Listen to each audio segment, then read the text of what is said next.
Assalamualaikum warahmatullahi wabarakatuh. Bertemu lagi pada mata pelajaran Bahasa Indonesia kelas 7. Dan hari ini kita akan belajar tentang mengenal cerita fantasi. Baik, sebelum belajar silahkan berdoa menurut agama dan kepercayaan masing-masing. Berdoa dipersilahkan. Berdoa selesai. Baik, langsung saja Ibu mulai materinya tentang cerita fantasi. Mulai belajar, seperti biasa, Ibu akan memberitahukan kompetensi dasar dan tujuan pembelajaran yang akan Ibu terapkan pada pembelajaran kali ini. KD 3.3, yaitu tentang mengidentifikasi unsur-unsur teks naratif atau cerita fantasi yang dibaca atau didengar. Dengan tujuan pembelajaran, siswa diharapkan mampu memahami unsur-unsur yang terdapat dalam teks cerita fantasi yang dibaca maupun didengar. Sebelum belajar tentang teks cerita fantasi, terlebih dahulu kalian mengenal dulu apa itu cerita fantasi. Nah, cerita fantasi adalah salah satu genre teks narasi yang memiliki kisah yang penuh imajinasi dan hayalan yang melebihi realita. Maksudnya apa? Jadi, kejadian-kejadian di dalam cerita tersebut di luar nalar atau di luar kejadian-kejadian yang ada di kehidupan nyata. Misalkan bisa terbang, kemudian bisa menghilang, dan lain sebagainya. Kemudian teks narasi sendiri adalah teks yang menceritakan sebuah kisah. Jadi dapat disimpulkan bahwa teks cerita fantasi adalah teks narasi yang mengisahkan kisah fantasi atau kisah hayalan. Setiap teks dalam teks bahasa Indonesia memiliki ciri-ciri. Begitu juga dengan teks cerita fantasi ini. Di sini ada 9 ciri-ciri yang harus kalian perhatikan. Yang pertama yaitu teks cerita fantasi mengungkapkan hal-hal supranatural, kemisteriusan, kegaiban yang tidak ditemui dalam dunia nyata. Makanya dalam teks cerita fantasi itu banyak hal-hal yang di luar nalar, ya. Seperti bisa terbang, kemudian ada dunia ajaib, dan lain sebagainya. Kemudian yang kedua yaitu cerita fantasi adalah cerita fiksi bergenre fantasi atau dunia imajinatif yang diciptakan oleh penulis. Nah, di sini banyak hal-hal atau kejadian-kejadian yang tidak mungkin terjadi di dunia nyata. Kemudian yang ketiga yaitu tokoh dan latar diciptakan penulis tidak ada di dunia nyata atau dimodifikasi dunia nyata. Jadi misalkan seperti ini. Dalam cerita fantasi itu ada tokoh yang memiliki kuping yang lebar, kemudian hidung yang panjang, atau memiliki jari-jari yang panjang seperti penyihir. Nah, itu merupakan tokoh yang diimajinasikan, yang dimodifikasi dari dunia nyata. Kemudian latar itu adalah tempat ya.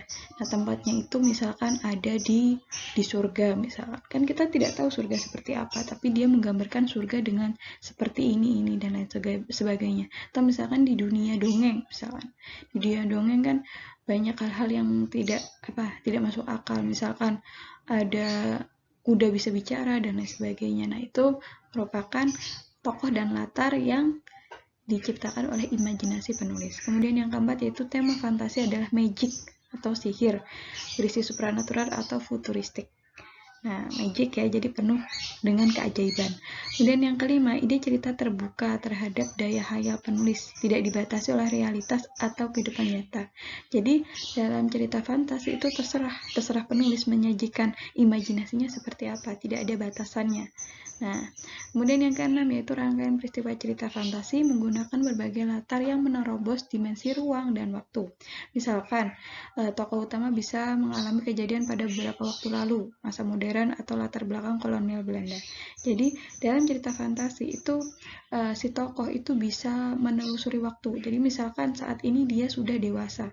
Kemudian dalam cerita tersebut dia kembali ke masa anak-anak. Nah, itu bisa saja terjadi karena dalam cerita fantasi itu berisi cerita yang mengandung hayalan atau imajinasi. Kemudian yang ketujuh yaitu tokoh dalam cerita fantasi diberi watak dan ciri-ciri yang unik dan tidak ada dalam kehidupan sehari-hari.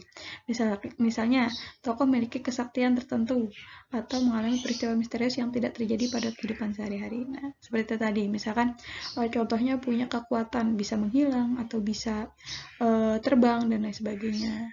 Kemudian yang kedelapan yaitu cerita fantasi bersifat fiktif atau bukan kejadian nyata. Namanya juga hayalan ya, jadi tidak mungkin terjadi di dunia nyata. Kemudian cerita fantasi ini bisa saja terinspirasi dari latar belakang nyata atau objek nyata dalam kehidupan sehari-hari, tapi dibumbui dengan imajinasi. Bisa saja kalian mengambil peristiwa yang terjadi dalam kehidupan kalian, Kemudian kalian bumbui imajinasi, misalkan ceritanya diambil saat kalian terlambat masuk sekolah, kemudian dihukum. Nah, kemudian tahu-tahu kalian punya kekuatan gitu, bisa memutar waktu. Jadi dalam cerita tersebut kalian tidak jadi dihukum. Nah, itu bisa saja terjadi ya. Itu maksudnya terinspirasi dari cerita nyata tapi dibumbui dengan imajinasi. Kemudian yang ke-9 yaitu penggunaan sinonim. Sinonim ini adalah persamaan kata dengan emosi yang kuat dan variasi kata cukup menonjol. Bahasa yang digunakan variatif, ekspresif, dan menggunakan ragam percakapan, bukan bahasa formal. Nah, kalau misalkan dalam cerita fantasi ini, dia ceritanya lebih santai. Jadi tidak terlalu formal ya bahasanya. Jadi menggunakan bahasa-bahasa sehari-hari pun boleh kayak gitu. Asal tetap memperhatikan penulisan-penulisan yang baik dan benar. Mengenal tentang ciri-ciri dari teks cerita fantasi, kita akan baca tentang jenis cerita fantasi. Nah, di sini jenis cerita fantasi dibagi dua, yaitu berdasarkan fantasi kesesuaian dalam kehidupan, kemudian fantasi berdasarkan latar cerita. Nah, di sini dibagi lagi menjadi dua. Kalau misalkan cerita fantasi yang berdasarkan kesesuaian dalam kehidupan itu dibagi dua, yaitu fantasi total dan fantasi irisan. Kalau misalkan fantasi total itu adalah cerita yang pure atau semuanya dari hasil imajinasi. Nah, kalau misalkan cerita irisan atau fantasi irisan itu adalah sebagian diambil dari peristiwa di kehidupan nyata, kemudian sebagian lagi merupakan imajinasi dari penulis. Dan yang kedua yaitu fantasi berdasarkan latar cerita. Nah, di sini ada latar waktu sezaman dan latar lintas waktu. Kalau misalkan latar waktu sezaman itu dia menceritakan hanya pada satu masa. Jadi misalkan dia menceritakan masa kini saja, ya sudah dia menceritakan masa saat ini. Tapi kalau misalkan latar lintas waktu itu menceritakan dua latar waktu yang berbeda. Misalkan masa kini dengan masa zaman prasejarah. Seperti yang Ibu contohkan tadi. Misalkan kalian menceritakan tentang masa ini saat kalian masih SMP kayak gitu kan. Kemudian kalian teringat kesalahan kalian pada masa kelas 3 SD, misalkan pernah berbohong pada guru atau pada teman. Kemudian kalian ingin memperbaiki kesalahan tersebut. Dengan kekuatan kalian kembali ke masa itu, kemudian kalian menjalani kehidupan pada masa itu hingga kesalahan itu dapat diperbaiki. Nah, itu merupakan fantasi berdasarkan latar lintas waktu. Jadi ada dua zaman yang ada dalam cerita tersebut. Jelaskan panjang lebar mengenai ciri-ciri teks fantasi, kemudian jenis teks cerita fantasi. Nah, untuk menambah pemahaman kalian, mari kita berlatih menganalisis cerita fantasi berikut ini. Nah, di sini Ibu sudah menyediakan salah satu teks cerita fantasi dengan judul Nino dan Alien yang menggemaskan. Nah, tugas kalian silakan dibaca dan dipahami cerita fantasi ini. Boleh kalian post dulu atau kalian screenshot, kalian pahami betul-betul apa isi dari cerita fantasi ini. Jika sudah, Ibu akan beritahu apa soal dari cerita fantasi berikut ini. Setelah membaca teks cerita fantasi tadi, kalian harus menjawab soal berikut ini untuk menambah pemahaman kalian tentang teks cerita fantasi. Ada 4 soal. Nah, di sini silahkan kalian catat di buku tugasnya atau di kertas tugas. Jangan lupa sertakan nama dan kelas. Catat soalnya dan dijawab berdasarkan teks cerita fantasi yang kalian baca tadi. Nah, di sini Ibu menanyakan apakah cerita fantasi tadi itu termasuk fantasi total atau irisan. Kalau misalkan fantasi total itu kenapa, dan kalau misalkan irisan itu kenapa, dijelaskan alasannya. Dan yang kedua yaitu berdasarkan cerita tadi, cerita tersebut kira-kira menggunakan fantasi berlatar waktu apa? Sezaman atau lintas waktu? Kalau misalkan sezaman kenapa, kemudian lintas waktu kenapa, dijelaskan. Dan yang ketiga yaitu sebutkan unsur imajinasi atau fantasi yang terdapat dalam cerita tersebut, baik tempatnya maupun peristiwanya.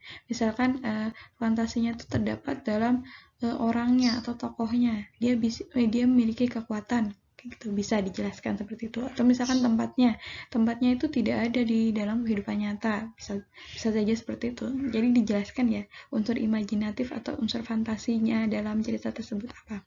Kemudian yang keempat yaitu peristiwa yang kalian sukai dalam cerita fantasi itu yang mana? Di bagian mananya yang kalian suka, dan berikan alasannya. Kenapa kalian jadi suka pada saat bagian itu dalam cerita tersebut?